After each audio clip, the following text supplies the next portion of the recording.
Magandang araw, may share lang po ako sa inyo, basic lang to kasi akala nila sir, sira na yung motor ng wiper nila kasi hindi gumagana to yung water natin.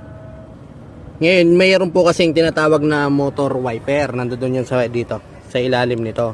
Ngayon, possible naman po talagang panggalingan yon o kaya minsan sa fuse lang o kaya sa wiring. Pero ang pinaka basic ko, lagi nyo titingnan, ito, nagbabara po kasi yan.